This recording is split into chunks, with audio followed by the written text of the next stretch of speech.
Ну что, друзья, зима, мороз, 27 минус проскочили, сегодня минус 8. Все дрова, которые видите, отопление требует для птичника тепло, поэтому все это идет под контролем. И пока как раз изучаем, можно сказать так, объемы, да, которые требуются. Поэтому по дровам. Есть береза, есть липа, есть, соответственно, дуб. Хвойных у нас тут нету. Естественно, все имеет свою, можно сказать так, энергоэффективность.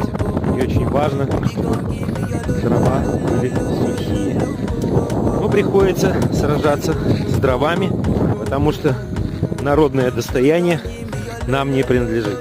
Газа нету, газ стоит подвезти дорого, поэтому пока сражаемся с дровами.